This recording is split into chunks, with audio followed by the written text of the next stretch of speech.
Merci, mon cher Pedro. Hein. Merci à toi Je t'en prie. de nous accorder de ton temps. Oh. maître psychologue slash copywriting slash message slash maître des coachs et des consultants. Bon, Pedro, non, ça me fait vraiment plaisir qu'on puisse faire ce live ensemble. Le but, là, pour toutes les personnes qui nous regardent, eh bien, c'est d'interagir par rapport à l'échange qu'on avait enregistré tous les deux, où on avait parlé de voilà, comment trouver des clients quand on est créatif, mais au final, il y a aussi plein de notions qui peuvent s'appliquer si on est consultant, si on est formateur, si on est dans des métiers en tout cas en surface créatif. Et il y avait notamment une notion qui était comment on peut se différencier, tu vois, fondamentalement, quand on est un créa vis-à-vis des autres, vis-à-vis des voilà, quand on tape sur Malte, graphiste à Paris, il y a des dizaines de pages qui sortent. Alors quand on l'étend à la France entière, c'est des centaines de pages, des personnes qui fondamentalement, a priori, peuvent faire le même job que les uns des autres, quoi. Ils peuvent faire des logos, des chartes graphiques, etc. C'est leur métier. Donc, ce que je te propose, c'est on va répondre à toutes ces questions là dans le live qui vient. Alors, en attendant, messieurs, dames qui nous regardez là, de bon matin à 10h lundi, on commence déjà la semaine avec un live, une conférence, beaucoup de conseils, de matière et tout. Désolé pour ça, hein, désolé pour ça. Est-ce que vous pouvez me dire dans les commentaires voilà, quelle est votre activité, quelle est et d'où vous venez, histoire qu'on vous fasse un petit coucou et que quand même vous accueille dignement, quoi. Erwan, qu'est-ce que tu fais dans la vie, par exemple? Tu bois du café, Erwan. Mathieu, t'attaques fort. Ouais, je Okay. sais. Je t'ai rien dit. J'allais même te dire, t'as un sais. joli cadre derrière toi, c'est sympa, c'est cool. Voilà. Tu me cherches. Je disais rien. Tu me cherches, tu vas me trouver. Moi, ce que je fais dans la vie, alors c'est con parce que. Alors attendez. Si tu peux le dire dans les commentaires, Erwan. Ouais, ok, d'accord, je me tais, d'accord. Ok. Bon, tu commences fort, Mathieu. Je commence fort. Bonjour Annie, bonjour Benoît. Est-ce que vous pouvez nous dire dans les commentaires, là, dans le chat, quelle est votre activité et d'où vous nous regardez? Il y a Mathilde, hop. Stéphane. Hop, super, Mathilde qui est graphiste culinaire sur Poitiers et qui justement attaque en avril l'Odyssée commerciale avec Pedro. Bah ouais. Franchement, cool. Bon courage. Hein. Elle a déjà pu, on a déjà échangé un peu. Elle a vu ce qui lui attend. Erwan qui est du coup spécialisé dans l'image, photo, vidéo, yes. Annie qui est dans le Var et dans le milieu du bien-être santé. Bah, c'est marrant parce que ce qu'on va voir aujourd'hui peut s'appliquer aussi aux activités du bien-être. Tout à fait. Et à la difficulté de réussir à sortir du lot dans un écosystème où il y a beaucoup de personnes qui, sur le papier, font le même métier que nous. Ludivine, qui est éducatrice spécialisée pour enfants et ados. Ah, du soutien à la parentalité sur Annecy, génial. Génial, trop bien Ludivine. C'est top. Donc déjà, il y a le mot spécialisé, donc ça c'est intéressant. On va peut-être revenir dessus à un moment donné. Mais en tout cas, c'est top. Super Ludivine, merci.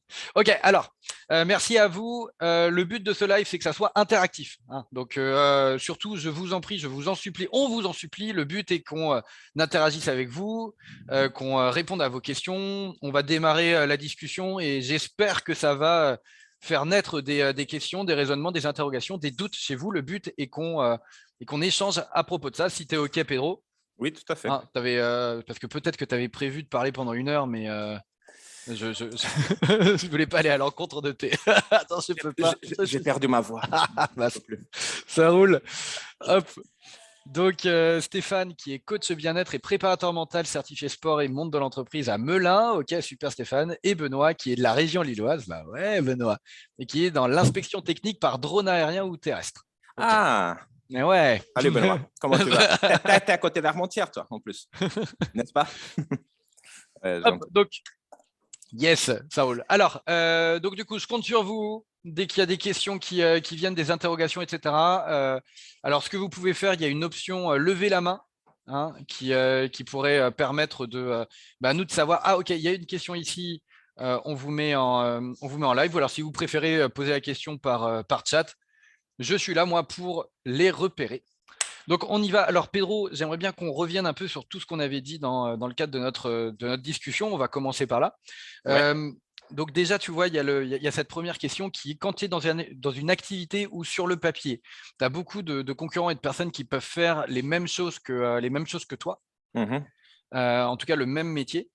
Qu'est-ce qui fait que tu peux être différencié des autres, en tout cas sortir du lot pour ne pas être constamment mis en concurrence, pour ne pas que quelqu'un te dise, en fait, il y a le cas par exemple chez Mhm. tu vois, les graphistes où on va dire, ouais, alors vous, c'est X centaines d'euros, enfin, Mhm. j'ai mon neveu, il sait bien dessiner, il peut faire la même chose pour 10 fois moins cher, tu vois, par exemple. Voilà. Donc, en fait, je vais paraphraser. Tu me confirmes si j'ai bien entendu ta question, cher Mathieu. En fait, c'est comment est-ce qu'on se différencie quand on a le même métier, quand on a à peu près les mêmes tarifs, quand on a à peu près les mêmes outils, quand on a à peu près la même gueule et à peu près la même sympathie. Bon, je me suis un peu étendu là-dessus. Mais le postulat de départ est le même, ouais, c'est ça. À peu près. Alors, j'ai un avis très tranché là-dessus. En fait, pour le faire très, très, très, très simple, c'est quand on a le même métier, on veut se différencier, on oublie notre métier. Mm. Je m'explique. Donc, c'est-à-dire que souvent, on a tous, je pense que toi, tu m'avais appris déjà, Mathieu, en fait, qu'il y avait 3 types de spécialisation. C'était la spécialisation par métier, une spécialisation par la problématique. Je pense qu'il y avait une 3e catégorie. Par le client, ouais, par type de client. Par le segment de marché et par client ou par la problématique. En fait, j'ai tendance à dire que la première, ce n'est même plus une spécialisation, ce n'est même plus une option de spécialisation dans le contexte notamment des créas, qui font tous à peu près les mêmes choses, qui sont tous multi-outils, et qui ont tous à peu près une qualité déjà qui est en surenchère, qui en plus est quelque chose d'intrinsèquement subjectif. On avait parlé de ça vendredi. Et donc, en fait, c'est-à-dire si on va toujours dire j'ai plus de qualité que mon confrère, on est dans une surenchère de qualité sur quelque chose qui est subjectif, et en plus avec un public qui n'est pas forcément très sophistiqué en termes de préférence, et ce n'est pas sa première priorité, alors là, on est mal barré, pardon pour le langage. Donc, la différenciation, notamment pour les créas, et ça s'applique effectivement à beaucoup d'autres métiers, se situe où au XXIe siècle? À mon avis, ça ne se situe pas dans nous, mais dans le client et dans ses problèmes. Donc, si tu veux, aujourd'hui, on a toujours tendance à se dire je suis spécialisé créa, spécialisé print, ou créa spécialisé web, ou photographe spécialisé, allez, ça va, spécialisé nature. Ça, ce n'est que le point de départ. Ce n'est que le premier cadrage pour une deuxième phrase de différenciation, plus importante et plus décisive, qui est je suis spécialisé dans le problème X du client Y. Donc, ça, c'est le début.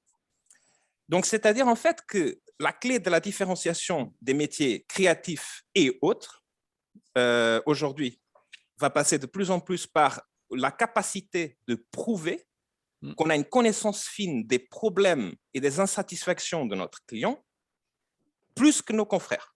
Mais plus que ça, c'est-à-dire que c'est une préoccupation par les inquiétudes et les problèmes. Les doutes, les problèmes, les insatisfactions du client qui ne sont pas qu'au plan strictement technique. Parce que sinon là, on retombe, on a tendance à retomber dans la question de la surenchère de qualité comme mode de différenciation.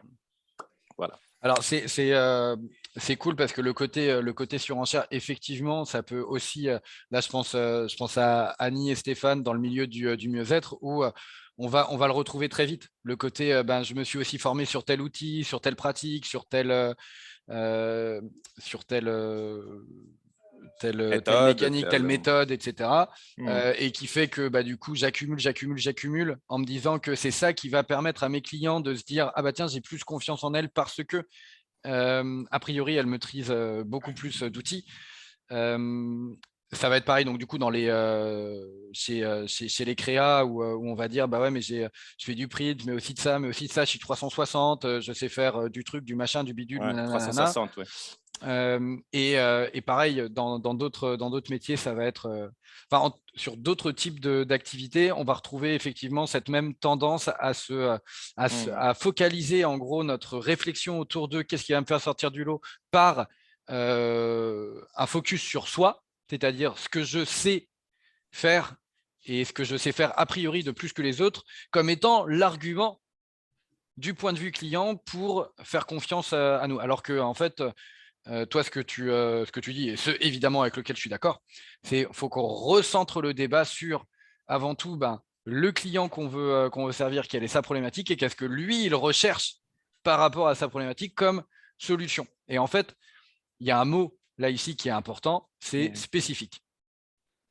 C'est ce qui va importer, c'est le fait de montrer à un type de client que vous avez un savoir-faire, une expérience, une façon de penser, une philosophie, un truc, etc., qui va être spécifique à la résolution de son problème à lui.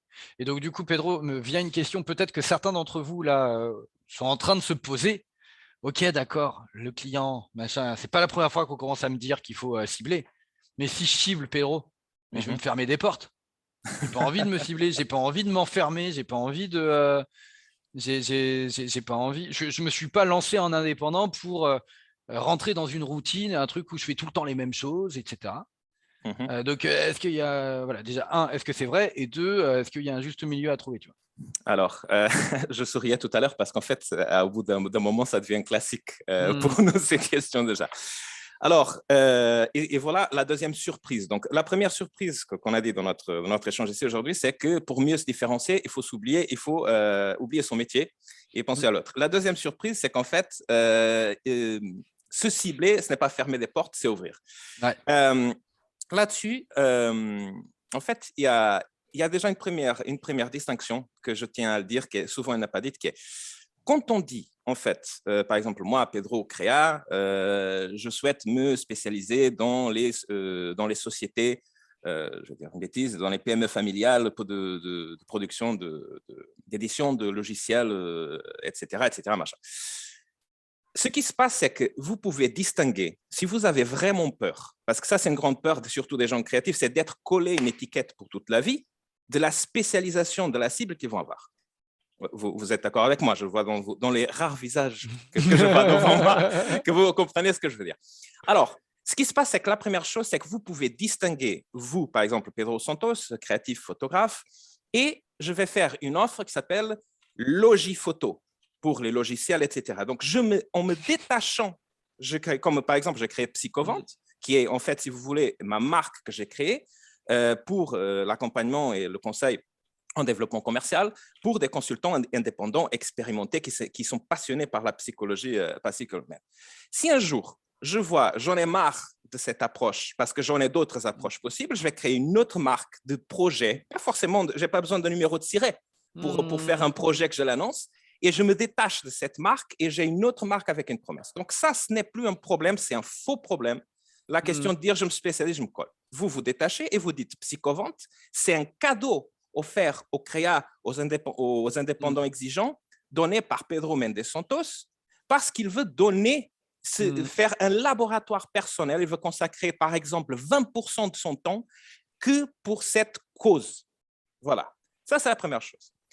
Deuxième chose qui est importante, c'est ça vous ouvre des portes parce que souvent, vous n'imaginez même pas la richesse de choses à savoir au-delà des aspects techniques, mais au niveau des besoins, des doutes, de l'écosystème, pardon pour le langage, par les emmerdes quotidiennes d'une petite cible, aussi anodine soit-elle, que vous pouvez découvrir si vous êtes vraiment curieux, y aller vers elle et poser plein de questions bien posées. Je donne un exemple. Moi, par exemple, j'ai passé 4 ans, 4-5 ans en fait, à faire une thèse doctorat. C'était une ethnographie sur la chambre de commerce franco-portugaise où j'ai travaillé pendant 5 ans. J'ai tout fouillé, j'ai interviewé 5 personnes. J'ai vu que des Portugais, des entrepreneurs portugais d'origine portugaise, des petits artisans, des camionneurs, des cadres de banque. J'ai fouillé tous les mails de l'organisation, j'ai tout vu pendant 5 ans. Et j'ai fait une thèse de 400 pages soutenue à la SUP de Co. Si vous voyez là-dedans, c'est un véritable roman interminable, alors que c'était une petite chambre de commerce qui n'avait que 100 entrepreneurs, qui était, et si vous allez voir la quantité d'histoires qu'ils ont à raconter, vous serez épaté. Donc, si vous voulez montrer une expertise et montrer que vous êtes pointu, vous commencez par quelque chose de ultra pointu, ne serait-ce qu'en laboratoire à part, que vous consacrez 20% de votre temps là-dessus, ne serait-ce que pour apprendre à enquêter. Plus important que la cible, c'est la capacité de développer le muscle de l'enquête, la capacité de poser des questions, c'est-à-dire ces capacités qui vont être décisives dans la vente et pas forcément vos compétences techniques. Voilà. C'est cool. Alors, on va recalibrer un peu là, ce qui s'est dit. Il y a Ludivine après qui a une question. Donc, du coup, ouais, le premier truc, c'est que le ciblage, il y a deux vertus. La première, c'est que, enfin, il y a deux idées reçues à combattre par rapport à la peur de cibler. C'est premièrement, ça ne vous enferme pas à vie, c'est un choix à un instant T pour réussir en fait à développer une certaine différenciation et une certaine expertise qui va permettre de sortir du lot. Et deuxièmement, et que en fait on pourra réimbriquer dans une nouvelle stratégie quelques années plus tard pour que ça serve d'effet de levier plus qu'autre chose. Bref, on ne s'enferme pas à vie, on s'ouvre de nouvelles opportunités. Et le deuxième, c'est que on croit que se concentrer sur une cible, c'est concentrer son attention sur quelque chose qui paraît simple, alors qu'en fait, concentrer son attention sur un point particulier permet en fait de s'ouvrir à toute la richesse qu'il y a derrière. Et là, tu donnais l'exemple de la chambre franco-portugaise avec 100 entrepreneurs, ce qui paraît pour un travail de 4-5 ans quelque chose de dérisoire. On se dit, bon, bah voilà, je vais vite avoir fait le tour, ça va être rebusant et tout. Et au final, tu te retrouves avec un pavé de 400 pages où j'imagine tu as dû en plus synthétiser. Ah oui, complètement. Mais complètement. Du coup, le jury m'a remercié. Donc voilà, il faut bien avoir ça en tête qu'on ne se doute pas de la richesse des choses une fois qu'on rentre vraiment sérieusement dedans. Alors, Ludivine, parole à toi. Bonjour. Bonjour. Oui, je voulais réagir parce que du coup, ça me fait écho. Moi, je suis éducatrice et j'ai voulu partir vraiment sur du soutien à la parentalité. Et puis, je me suis un peu dispersée parce que le marché est tendu sur ma zone géographique et que c'est vrai que les parents ont des demandes de travail sur les émotions. Ils veulent des outils assez pratique, rapide, sauf que moi, le travail que je propose, il est un peu plus en profondeur et implique beaucoup plus les parents, que je donne un outil à l'enfant et puis ça va aller. Et du coup, si j'ai bien compris, il ne faut pas forcément se détacher de notre premier objectif. Parce que moi, si je me suis ouverte, c'est de me dire, je vais peut-être toucher vraiment, en fait, en ouvrant la porte d'entrée, c'est les enfants. Mais mon but, moi, c'est vraiment d'accompagner, d'appuyer sur les compétences des parents. Donc, d'après ce que j'ai compris ce qu'a dit Pedro, il faudrait que je me ressente sur mon objectif de départ, à savoir c'est vraiment du soutien à la parentalité appuyé sur les compétences des parents. Alors, je vois que tu réfléchis, Pedro. Moi, les premières questions que j'ai, Ludivine, là, immédiatement, c'est les gens qui viennent à toi en premier.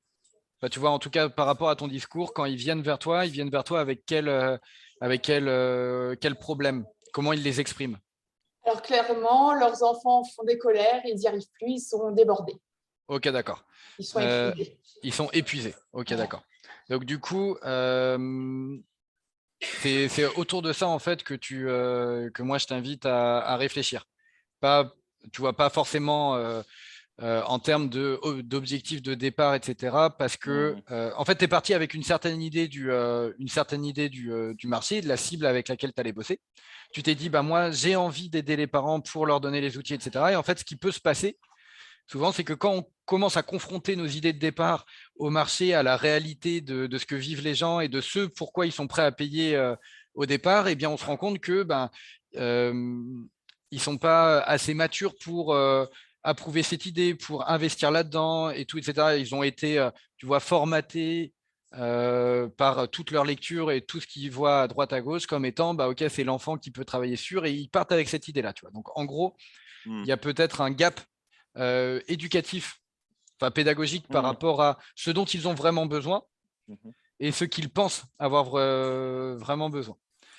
Donc ça, c'est le premier point. Et Pedro, vas-y, rebondis. J'allais rebondir sur... oui, voilà. Donc, en fait, ça me fait rappeler parce que effectivement, j'accompagne aussi des gens dans le bien-être, des gens dans la formation petite enfance. Et là, je pense que c'est encore plus frappant que pour des cas de créa, c'est quel est le niveau, et ça c'est un terme marketing, mais qui est facile à comprendre, quel est le niveau de sophistication de ta cible. Qu'est-ce que ça veut dire la sophistication? La sophistication, c'est rien d'autre, comme tu disais, Mathieu, le niveau d'éducation par rapport à sa problématique, par rapport aux solutions disponibles, par rapport aux différences et aux nuances entre les différentes solutions. Donc, tout ça a à voir avec ce qu'on appelle, et d'ailleurs vous apprenez ça chez les simulations clients, sur le cycle de décisionnel du client. Et donc, en fait, c'est-à-dire que quand tu vas, Ludivine, voir... commençons par les parents, c'est-à-dire les problèmes in fine, c'est les parents, mais de toute façon, c'est pareil, le problème, c'est un problème relationnel. Donc, c'est la relation parent-enfant qui est les problématiques sur lesquelles tu es dessus. Ce n'est pas forcément... Donc, les clients, si tu veux, c'est toute la famille, l'interlocuteur, c'est les parents. Après, la question, c'est quel est le niveau de conscience que les parents ont qu'ils ont un problème, ou est-ce qu'ils ont un simple inconfort? Donc, oui, j'allais dire que donc un simple inconfort. Mais l'autre question, c'est de formuler, oui, j'ai un problème, il faut que je fasse quelque chose peut-être. Et à ce stade-là, le plus grand concurrent, et notamment là, je parle des gens du bien-être, le plus grand concurrent des gens dans ces cas-là, ce n'est pas ses confrères. C'est l'inaction de la cible. C'est la fait qu'ils pensent qu'ils peuvent régler ça tout seuls. Ça, c'est le plus grand concurrent. Alors là, le discours, je disais tout ça, c'est-à-dire que le discours final que tu vas avoir est radicalement, oui, souvent radicalement différent entre ceux qui sont dans un niveau de sophistication bas, c'est-à-dire ils sont encore en train de penser est-ce que ça va se régler tout seul, et ceux qui ont déjà compris qu'il faut faire quelque chose. Et même ceux qui ont compris qu'il faut quelque chose n'ont pas forcément pensé à des solutions comme la tienne. Et là, ton niveau de concurrence, c'est non simplement l'inaction, mais aussi des produits de remplacement, comme par exemple, on va faire tous du sport, on va se sentir mieux et on règle le problème. C'est un concurrent aussi. Donc, tu commences à voir déjà, je te remercie donc cette première intervention parce que ça nous donne l'opportunité de montrer la finesse, le début de ce que vous pouvez creuser avec la spécialisation. Je ne sais pas si j'ai aidé à répondre un peu plus à la question déjà. C'est clair, si, c'est bien clair, ça parle bien. Merci.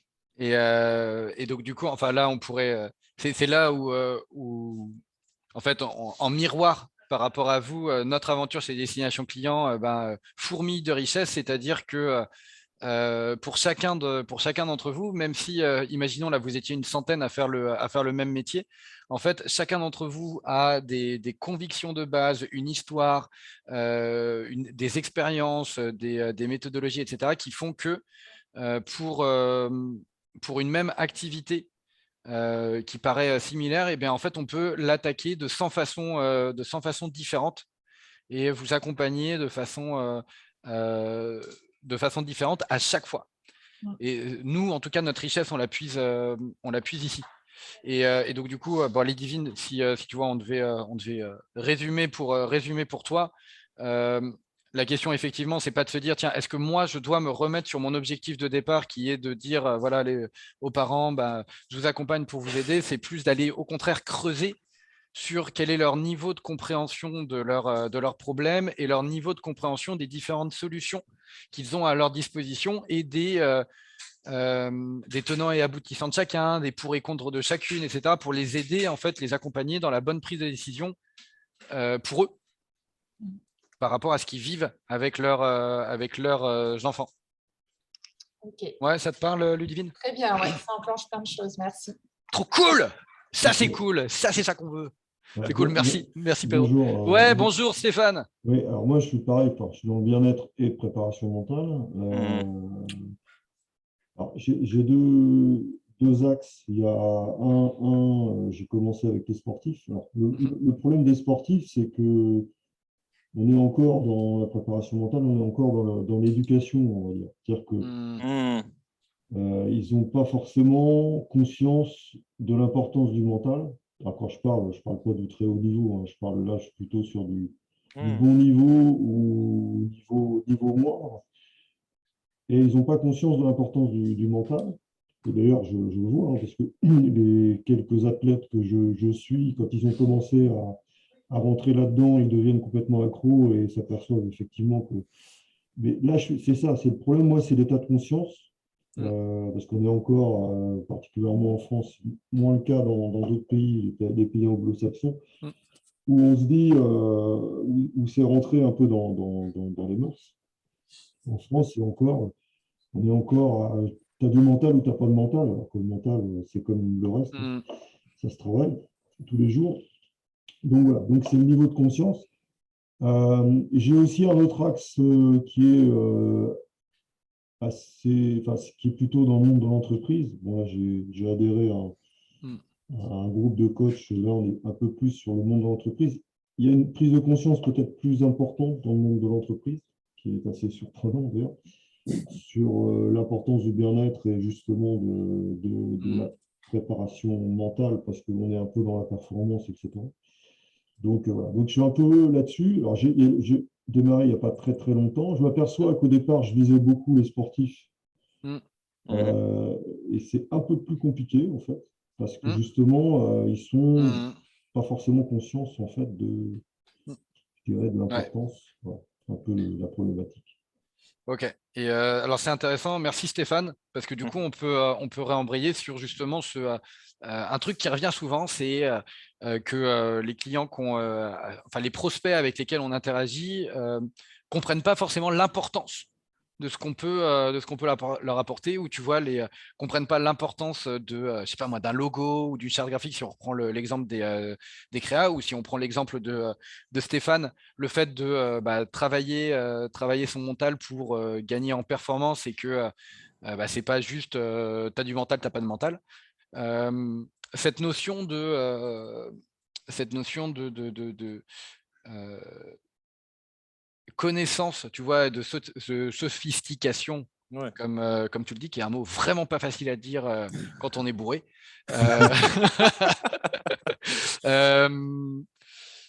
Comment est-ce que tu le détermines, tu vois, enfin, une fois qu'on a compris le concept, concrètement, matériellement, pragmatiquement, comment ça se travaille? Tu demandes à moi, c'est ça? Bah oui, là je parle à toi. Là, je suis en train de voir, etc. Comment est-ce qu'on peut déterminer nos classifications? Alors, Stéphane, en fait, j'ai été surpris. Je connais, j'entends un peu.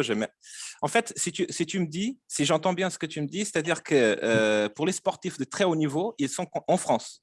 Ils sont conscients de l'importance du mental dans leur performance, mais pas au petit niveau, c'est ça?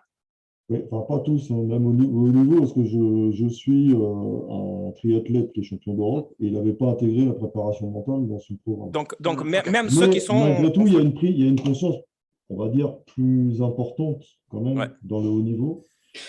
Ok. Alors, première question, ils sont professionnels, ils vivent de ça? Alors, pas forcément, non. Moi, je suis beaucoup Voilà. dans le monde amateur. Hein. Voilà. Tu as une bonne partie de la réponse, Stéphane. C'est-à-dire en fait que si tendanciellement, plus grand est l'enjeu du problème à régler, plus le niveau de sophistication a tendance, pas toujours, à augmenter. Donc ça, c'est déjà un premier niveau. C'est-à-dire que surtout, et ça c'est un conseil pour tous, pour les créas, pour tout le monde, surtout quand on est au tout début où qu'on veut donner un nouveau coup de souffle avec une nouvelle cible, avec un nouveau projet, c'est toujours bien. Ne me croyez pas sur parole, testez pour vous-même. De commencer par une cible qui a un problème dur. Problème dur, je ne sais pas si vous connaissez l'acronyme, c'est douloureux, urgent et reconnu au réel, mais je préfère reconnu. Pourquoi? Alors, c'est quoi pourquoi ça? Qu'est-ce que c'est un exemple d'un problème qui est douloureux, urgent, reconnu? Il y a des problèmes qui sont complètement qui sont douloureux, qui sont urgents, mais ne sont pas reconnus, par exemple. Parlons un petit peu des thérapeutes. J'en ai accompagné un hypnothérapeute qui voulait, par exemple, se spécialiser ou tester une spécialisation. Et on était indécis entre deux cibles différentes, les fumeurs de cigarettes et les fumeurs de cannabis. Donc, il était à Marseille. Il est même allé interviewer des gens dans la rue qu'il voyait en train de fumer. Et en fait, on s'est rendu compte d'une chose intéressante. Les fumeurs de cannabis, elles disaient « Oui, pardon, ça me fait mal, effectivement. Mais bon, je ne suis pas accro, hein, j'arrête quand je veux, n'est-ce pas ?» Ouais, tout à fait. Alors que ceux qui étaient, qui étaient accros de la cigarette, en fait, admettaient plus rapidement qu'ils étaient accros. Parce que socialement, c'est déjà intégré. Qu'est-ce que ça veut dire le concept d'addiction à la cigarette? Alors que le cannabis, soit par je ne l'admets pas moi-même, soit socialement, c'est pas bien de dire qu'on est accro du cannabis. Ils admettaient. Qu'est-ce qu'on s'est dit? Tu commences par faire une communication de tes outils pour ceux de la cigarette. Tu gagnes la notoriété de la cigarette, allez, disons pendant un an, et après, ceux du cannabis viennent vers toi. Et en plus de ceux du cannabis, d'autres qui ont d'autres problématiques que l'hypnothérapie peut régler vont derrière toi. Donc, c'est-à-dire que certainement, la probabilité des gens qui sont accros de la cigarette ont déjà essayé des nicorettes, qui ont essayé d'aller chez un médecin, qui ont essayé des solutions alternatives, est beaucoup plus grande. Donc, quand l'enjeu, là, du coup, ce n'était pas tant une question d'enjeu, c'est une question aussi d'acceptation sociale. Mais une autre chose qui est importante, c'est est-ce que ça fait mal si le problème n'est pas réglé? Est-ce que ça fait mal que le problème n'est pas réglé? Parce que s'il ne fait pas suffisamment mal non plus, s'ils ne voient pas les conséquences de ne pas arrêter ce qu'ils arrêtent, par exemple, ma famille, je vais avoir un nouvel enfant. Mon enfant, j'aimerais pas qu'il naisse avec un nuage de fumée dans la maison, etc. Il faut avoir un enjeu fort pour être sûr que tu es plus près de ceux que tu as moins d'efforts d'éducation à faire. Tu vois l'idée? Donc, les professionnels, bien entendu, ils ont du fric à perdre s'ils ne s'améliorent pas. Donc, c'est extrêmement important, là, ce qu'on est en train de dire, c'est que très souvent, on se trompe de bataille en se disant il faut que j'arrive à convaincre les gens que c'est important pour eux. Non, il faut plutôt essayer de se rapprocher de ceux qui ont compris que c'était important pour eux et de profiter de cet élan pour faire un effort de pédagogie auprès des autres. Si je te résume, il faut mieux que j'aille pour l'instant vers le sport de haut niveau pro. En tout cas, ceux qui souffrent le moins de ne pas avoir des résultats. Voilà, c'est ça. Parce que pareil, hein, pour les amateurs, tu peux aussi te rapprocher chez les amateurs de ceux qui ressentent une vraie douleur de ne pas atteindre un haut niveau de performance parce que ça a un enjeu pour eux en termes d'image, en termes de bonheur, en termes de vie de famille. Tu vois, il y a aussi cette notion-là. C'est pas forcément que l'argent, mais l'enjeu, il est important pour eux, soit parce que c'est une question d'argent, soit parce que c'est une question d'image, soit parce que c'est une question de santé. Et là, on en revient, alors pour ceux qui connaissent, aux besoins fondamentaux de Maslow. Et en gros, si toi, ton curseur dans ta vie, il est à un certain niveau de besoin, que ça soit c'est physiologique, soit c'est besoin d'appartenance, etc. Je ne vous refais pas la pyramide dans le détail. Mais en gros, il y a des vrais enjeux à ce que quelque chose t'empêche de satisfaire ces besoins-là. Donc là, c'est par rapport à des particuliers. Et si on fait le parallèle par rapport à une entreprise, ce qu'il faut aussi se dire, c'est qu'un même problème peut ne pas représenter les mêmes enjeux à différents moments de la vie. Exactement. Tu peux avoir le même problème année 1, année 2, année 3, et en fait c'est en année 2 que ça va être beaucoup plus important parce que ça correspond à un certain moment de ton histoire où là les enjeux sont devenus plus importants. Donc tu vois, par exemple, si on prend les sportifs, l'enjeu va être beaucoup plus important dans leur phase de préparation qui se rapproche de l'événement pour lequel ils se préparent. Tu vois ce que je veux dire? Et donc là ils sont plus facilement prêts à être convaincus rapidement. À l'inverse, peut-être que si ça arrive très tôt dans leur préparation, toi, tu te dis, c'est le bon moment pour attaquer. Mais eux, ils se disent, mais non, mais c'est bon, j'ai le temps. Oui, là, c'est une question d'urgence. Oui, tout à fait. Et là, il y a une question de douleur, d'urgence. Et du coup, là, on recroise. Alors, on recroise peut-être plus avec.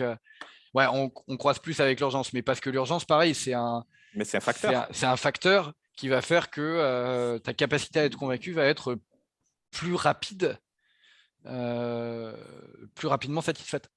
C'est intéressant ce que tu dis parce que là, toi, par exemple, dans ma dernière cliente, c'est une sportive de bon niveau et qui a des gros problèmes de santé, mais pour elle, l'image, bon, elle fait de la course à pied, du trail, l'ultra-trail, etc. Mais pour elle, le sport, c'est quelque chose d'extrêmement important, tu vois, pour s'en sortir, etc. Donc, tu vois, ça rejoint. Effectivement, Ouais. là, il y a une question un petit peu d'urgence qui entre. Ouais, Yes. c'est ce qu'a dit Mathieu, effectivement. C'est qu'en fait, ce n'est pas qu'une question d'argent du tout. Bien souvent, l'argent n'est que la surface d'autres problèmes, des choses qui sont importantes. Donc, comme je n'ai pas d'argent, ça va avoir des impacts sur ma famille, sur mon rôle de papa, sur mon rapport, mon sentiment de sécurité. Et donc, du coup, pour les sportifs, et là, avec une cible que j'ai travaillé plus autrefois, c'est les musiciens, souvent, ils sont fauchés, pardon pour l'expression, Ouais. mais qu'est-ce que l'image est importante et là, du coup, c'est sophistiqué dans un niveau, c'est de la passion d'esprit, d'être capable de ne pas avoir quoi manger à la fin du mois, mais d'être capable de dépenser les dernières économies dans des grands équipements, musique et tout ça. Mais quand c'est pour accompagner, c'est plus difficile, tu vois, parce qu'il ne voit pas ça comme une urgence. Mais par contre, voilà. l'équipement, il voit comme une urgence. Mais, et c'est souvent aussi pour cette raison-là que on va pas comprendre pourquoi des gens sont prêts à payer 1 000 € pour un iPhone et vont te dire bah, j'ai pas 1 000 € pour mettre dans un accompagnement ou dans une prestation de mieux-être.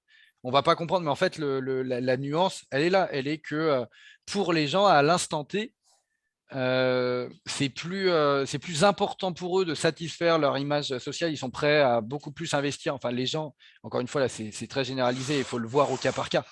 Mais la mécanique psychologique, elle est là. C'est-à-dire que à l'instant T, le besoin de satisfaire cette image, de faire partie de ceux qui ont un iPhone, d'appartenir aux personnes qui au monde Apple, machin et tout ça, est plus importante que d'autres sujets à l'instant T et qu'à l'instant T, en plus, comme Apple a une grosse mécanique marketing, etc., c'est facile de faire l'achat. Bah, du coup, voilà, la mécanique, elle s'enclenche plus facilement comme ça. Et c'est ce qui explique qu'il y a des différences de comportement que rationnellement, a posteriori, on n'arrive pas à expliquer, mais en fait, parce que émotionnellement, ça s'est passé comme ça à l'instant T. Et Pedro, alors, ça, si on revient là du coup sur tout ce qui a été dit, donc douloureux, c'est-à-dire que ça fait mal et que si on solutionne ce problème, on n'aura plus mal. Donc ça, c'est douloureux.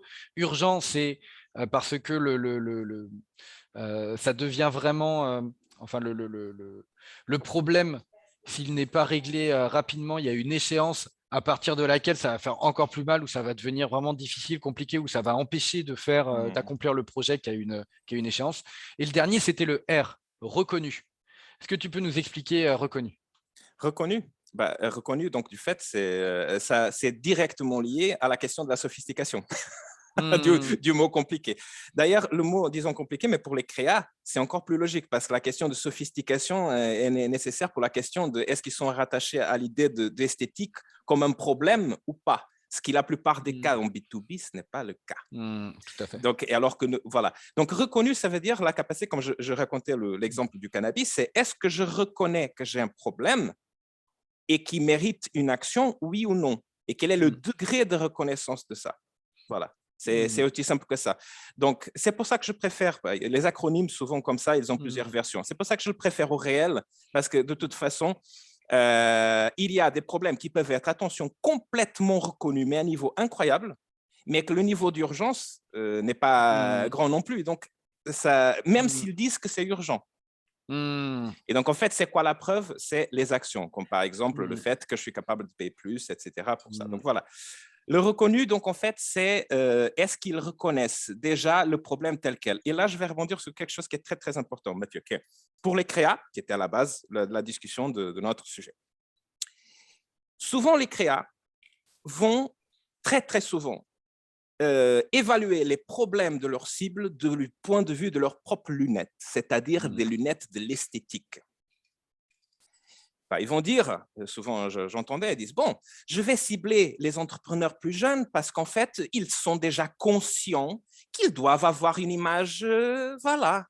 Ils disent, qu'est-ce que tu entends par une image, voilà? C'est une image bien, quoi. Oui, et pourquoi est-ce ils sont conscients dans quel sens? Qu'est-ce qu'ils gagnent avec ça? Tout le monde doit avoir une bonne image, tout le monde le sait. Qui le sait? En fait, la question, c'est qu'on a tendance à voir non, nous avons été éduqués dans l'image, dans tout ça. Pour nous, c'est évident. Mais pour la cible, ce n'est pas évident.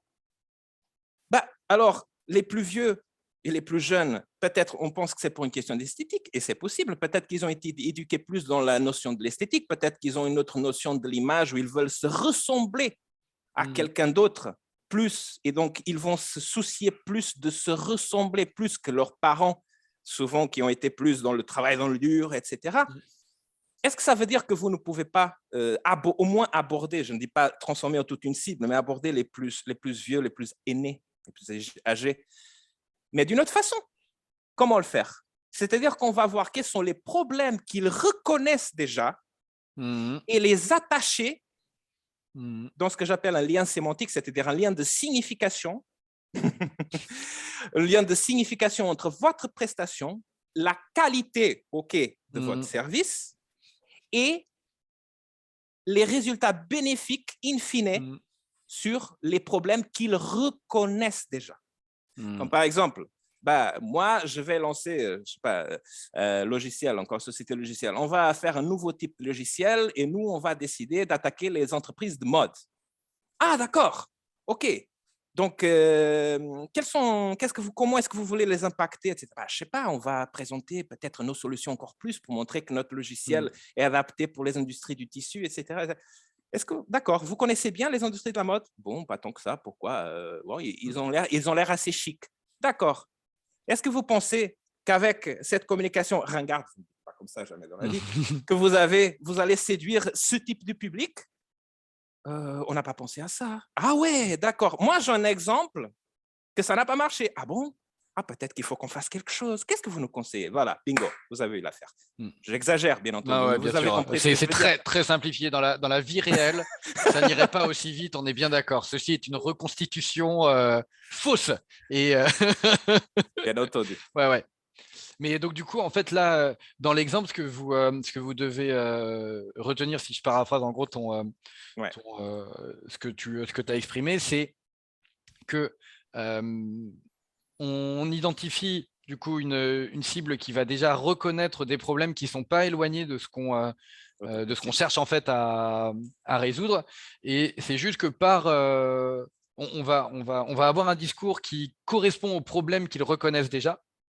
Donc, par exemple, on veut attaquer un nouveau marché ou on veut aller, si on reprend l'exemple de Ludivine, c'est on veut que notre enfant gère mieux ses colères ou un truc comme ça. On sait que c'est pas ça, on sait que le problème, il n'est pas là, mais on s'en fout au départ. On veut juste réussir à les accrocher pour pouvoir discuter avec eux. Et en fait, c'est dans le questionnement qu'on va les amener progressivement vers le bon cadre de réflexion.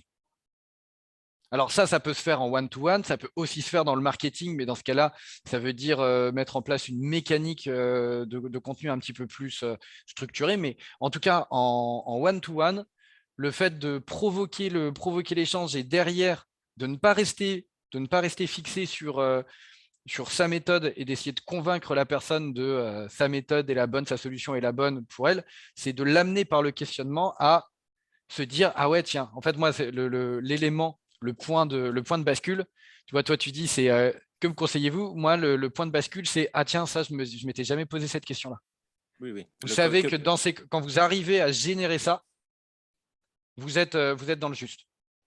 Vous êtes dans le juste et vous atteignez un point de bascule qui fait que vous allez complètement embarquer la personne avec vous. Que me conseillez-vous que je faisais tout à l'heure, c'était le rêve. Le rêve final. Ah, c'est ce qu'on voudrait à la fin. Mais l'idée, c'est exactement ce que je disais. C'est-à-dire, l'idée, c'est de mener par le questionnement. Mener, c'est une bonne question. Mener de la même façon que quand vous faites votre enquête de vos cibles, vous allez pouvoir utiliser ces muscles dans la clôture, dans la conclusion des ventes, justement, et dans la discussion dans ce sens-là. C'est-à-dire que les questions vont servir non simplement pour connaître votre cible, mais aussi pour guider votre cible. Pour la guider. Mais l'important, c'est justement de voir quels sont les problèmes reconnus et dans un premier temps, surtout si on est un autre, de chercher les problèmes qui sont le plus possibles et que ce lien de signification entre vos solutions et leurs problèmes soit la plus facile à comprendre dans un premier temps. Parce que celles qui sont moins évidentes, vous pourrez toujours la possibilité de les explorer dans un deuxième temps. Après, soit quand vous gagnez déjà une certaine notoriété, soit quand vous avez un réseau avec plein de témoignages, soit quand les gens ont déjà vu tellement de contenu peut-être, ou que vous avez, si vous optez pour la partie inbound, comme on dit, et qu'ils se demandent, parce que c'est ça l'intéressant aussi sur la question de la cible, c'est vous faites, j'ai vu que là, avec votre marque Logisofty, je sais même c'est plus plus le truc là pour les logiciels, les sociétés de logiciels, vous faites des identités visuelles spécifiques. Est-ce que ça peut marcher pour moi aussi que j'ai un restaurant? Qu'est-ce que vous allez dire? Ouais, je vais réfléchir 2 fois. Bien sûr que si. Mais surtout, le plus important que ça, c'est allons discuter. Allons discuter. C'est ça ce que vous cherchez. Donc, en fait, c'est un hameçon, la cible, pour les autres cibles. C'est exactement ça. C'est exactement ça. Alors, du coup, il y a Erwan qui a levé la main parce qu'il a une question. Alors, hop, je te laisse réactiver le son, Erwan, pour que tu puisses poser ta question, mon cher. Vous m'entendez? Oui, très bien, Oui. parfaitement. En fait, c'est pas une question, c'est juste une petite anecdote qui va juste faire écho par rapport à votre propos, messieurs. Hein, je vais être sympa avec vous. Vendredi, j'ai eu un prospect donc pour un échange. On a eu un échange photo-vidéo. Et alors, concours de circonstances. La conversation se passait mal parce qu'en fait, problème de connexion. Et ce qui s'est passé, c'est qu'ils m'ont donné un numéro de téléphone pour faire un pont téléphonique pour qu'on puisse tous centraliser. J'ai pas reçu le mail tout de suite de connexion. Je l'ai eu, je pense, après les autres. Et quand je me suis connecté, en fait, avant même que je dise je suis arrivé sur la réunion, je les entendais parler et qui disaient non, mais de toute façon, je vais pas avoir le temps. Je sais pas trop pourquoi on est là et qu'on discute. Je pense qu'on a déjà un prestataire. OK. Donc, moi, j'entends ça, je dis, je suis là. Et là où je vais en venir, c'est que mon idée, je me suis dit, déjà, j'obtiens le rendez-vous, c'est déjà ça, j'ai déjà un pied dans la porte. Maintenant, l'idée, c'est de leur montrer, pas que je suis le meilleur ou que je suis le moins cher, c'est pas ça l'idée. L'idée, c'est de leur dire que je suis à leur écoute. J'avais analysé au départ, parce que c'était pour une presta événementielle, et j'avais analysé au départ les photos qu'ils avaient faites les années précédentes. C'était pourri. Soyons clairs, voilà, c'était pourri. Ce qui fait que dans mon explication, je leur ai relaté, en fait, voilà ce que j'ai trouvé à tel endroit, voilà les photos que j'ai trouvées, c'était à tel endroit, c'était à tel moment. Et là, en fait, ils étaient plutôt gênés parce qu'ils ont vu, enfin, ils ont compris que j'avais vu ce qu'ils mettaient en avant et entre autres des photos pourries. Du coup, ils me disent, oui, enfin, de la prochaine, c'est au mois de mai, mais je crois qu'on a déjà un prestat, machin. Je dis, écoutez, il n'y a pas de souci. Moi, je vais vous envoyer un moodboard. C'est un document que j'ai créé qui permet simplement de montrer, par rapport à leurs besoins, à leurs problématiques d'image, ce que je peux leur apporter. Voilà. En même temps, ça vous fait une planche contact. Ça vous montre aussi ce dont je suis capable. Et rassurez-vous, je suis à votre écoute. Vous avez besoin qu'on en discute, on en rediscute. Voilà. Et je les ai laissés avec ça. Donc, en d'autres termes, ils ont vu ce dont j'étais capable, et 2, ils se sont dit, mais en fait, parce que je leur dis, vous avez déjà un prestat? Non, mais l'idée, c'est pas de faire de la mauvaise concurrence. Vous avez déjà signé. L'idée, c'est pas de vous mettre mal à l'aise. Moi, je veux que vous soyez à l'aise avec moi. Donc, vous avez déjà un prestat, gardez-le. En revanche, voilà ce dont je suis capable, voilà où je peux vous accompagner, et je suis à votre écoute. Voilà. Si vous voulez qu'on en discute, on en discute. Prenons un prochain rendez-vous. Et voilà. Et du coup, ils sont revenus vers moi. Même s'ils ont déjà un prestat pour leur prochain truc, ils reviennent vers moi. Voilà, c'est ça un peu l'idée. L'idée, c'est de garder le lien constamment. J'ai mis du temps à le comprendre. Pedro m'a matraqué à ce sujet pendant des mois, des semaines. Et aujourd'hui, tout vient tout honneur. Attends, tout vient tout honneur quand même.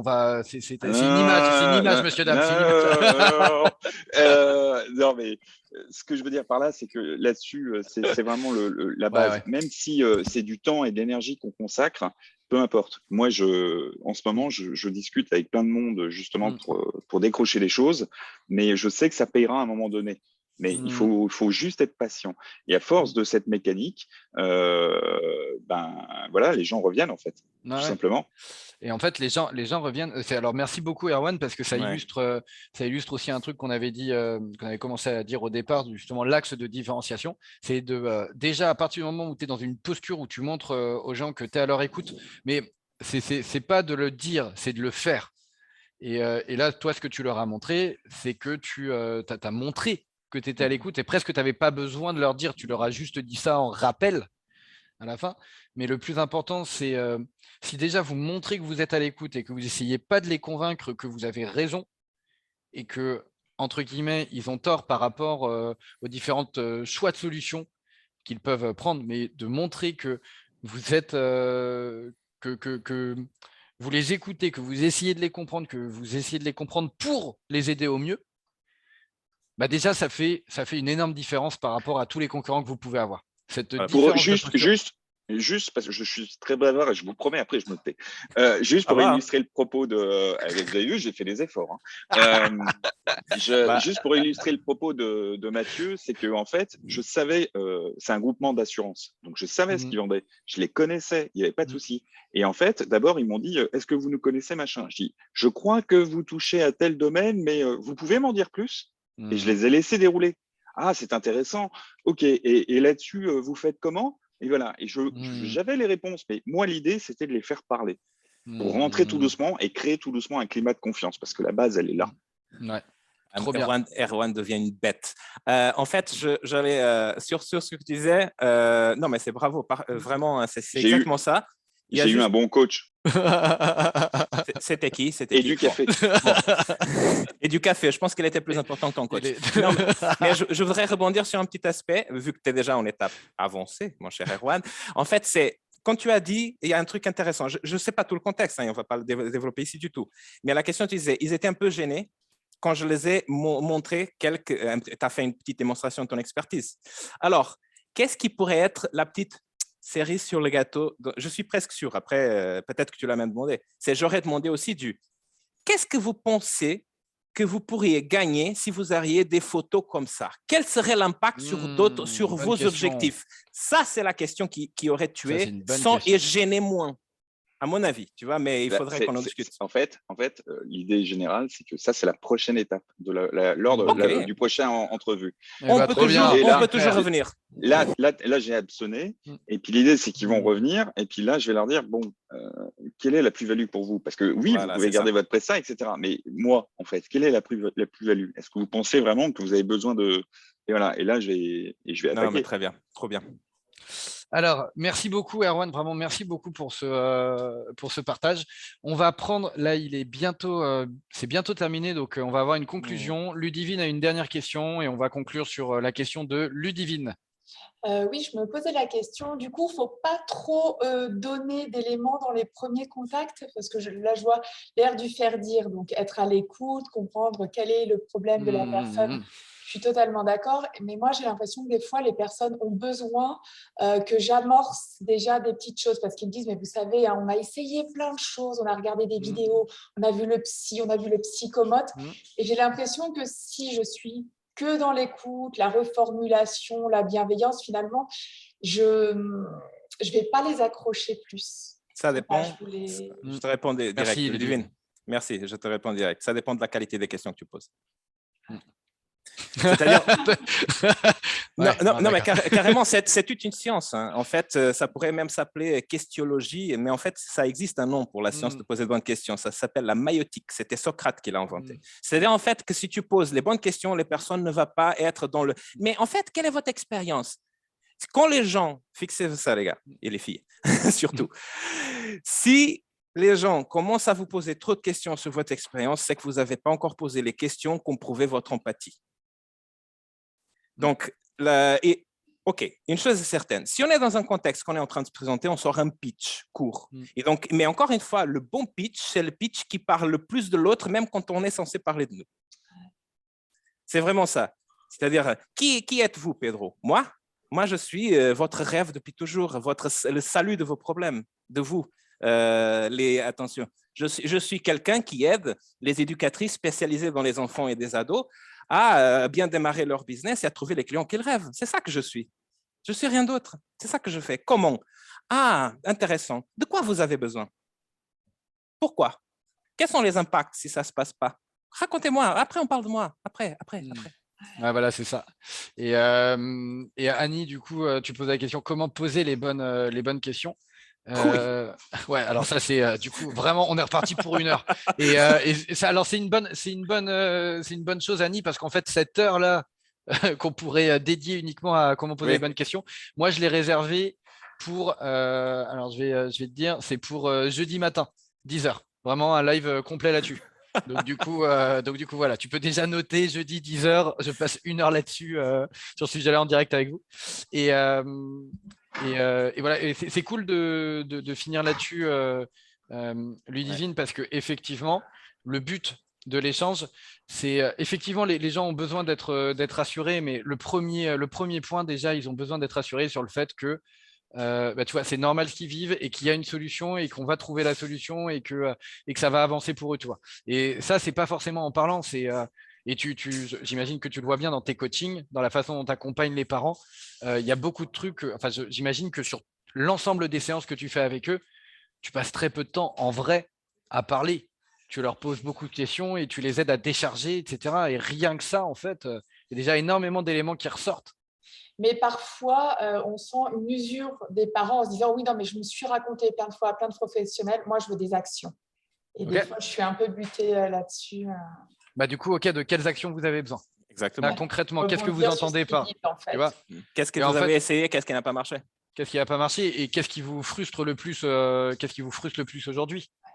Et idéalement, du coup, comment ça devrait se passer? Et si justement tu as face à toi des clients qui ont besoin d'avancer vite dans la réflexion, ils vont te donner des réponses rapides et du coup, toi, tu t'adaptes aussi à leur rythme de réponse. Il faut vraiment rebondir toujours sur ce qu'ils disent. Ouais. En fait, ouais, Ludivine, je me permets juste une chose, c'est que à la force, moi, je me suis créé des fiches réflexes et un Pedro. Et, et en plus, je me suis créé comme un dictionnaire, c'est-à-dire des mots-clés. J'avais une liste de mots-clés qui me permettait de rebondir en fait dans la conversation. C'est-à-dire qu'il y a des mots qui font mouche en fait. Mathieu vient d'en nommer un, mais tu vas avoir une liste de mots-clés. Qu'est-ce qui vous frustre? Qu'est-ce qui vous bloque? Qu'est-ce qui vous déprime? Ou qu'est-ce qui… Voilà. Par rapport à ton domaine de métier, tu vas avoir toute une liste de mots sur lesquels tu vas pouvoir taper, appuyer. Parce que l'idée… excusez-moi messieurs, mais vous êtes des sadiques. L'idée, c'est d'appuyer sur ce qui fait mal. Pourquoi? Parce que tu es là t'es bienveillant, tu es là pour résoudre un problème. Donc, il faut appuyer là où ça fait mal, justement. Complètement.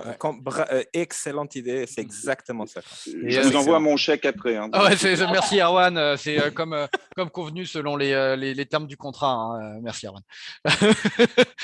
Mais bon, on va devoir conclure ici, messieurs, dames. C'est malheureusement. Malheureusement, oui. Et franchement, parce qu'on pourrait vraiment y passer des heures, 10 heures avec vous. Alors, l'avantage, c'est qu'on a quand même du temps hein, pour en parler.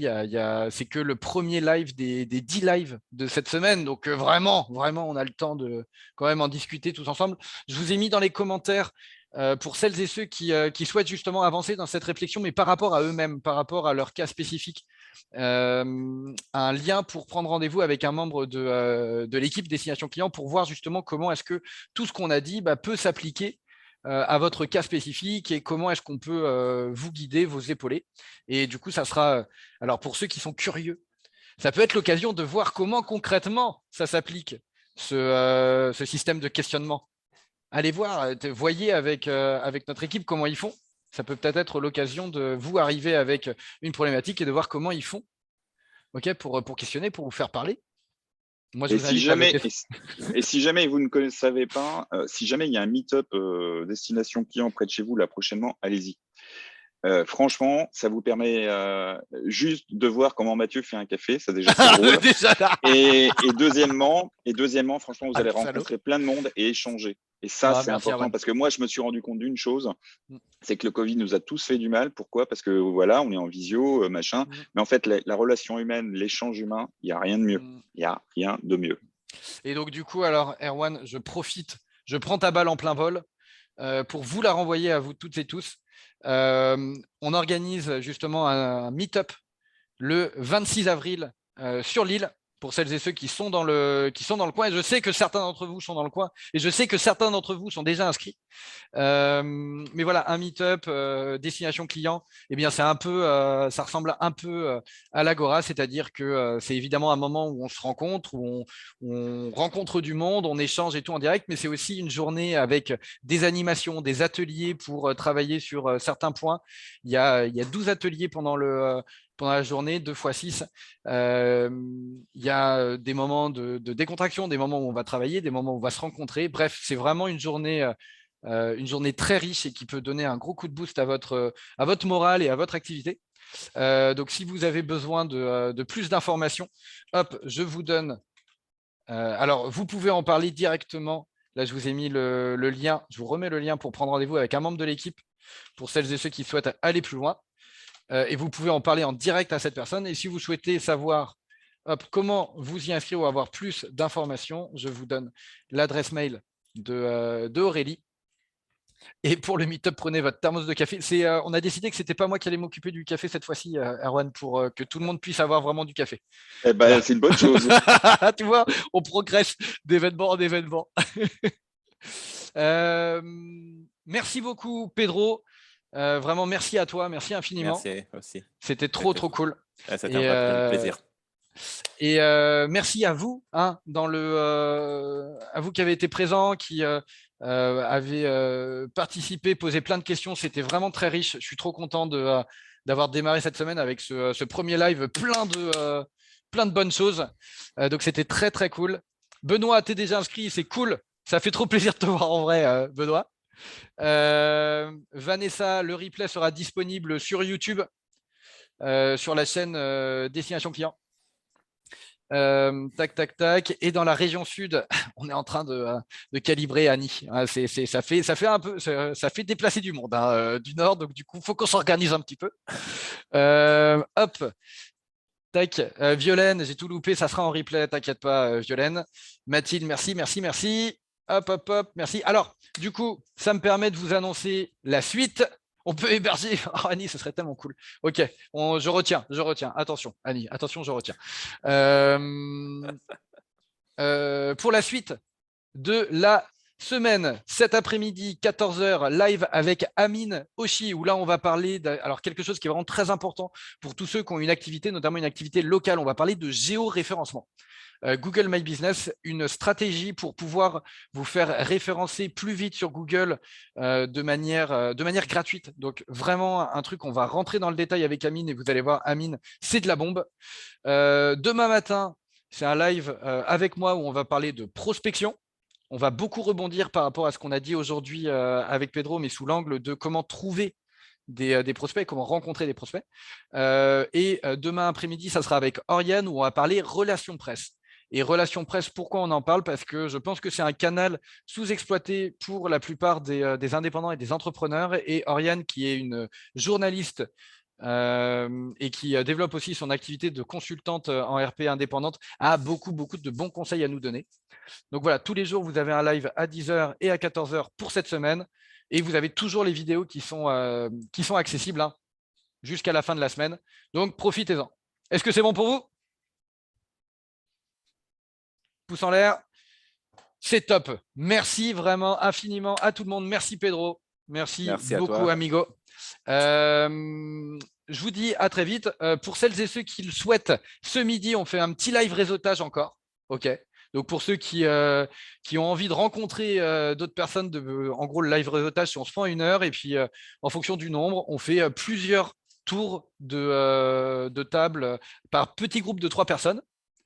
Donc, vraiment l'occasion de pouvoir rencontrer du monde sur l'heure du midi, voilà, pendant qu'on mange, enfin vraiment à la cool, ok?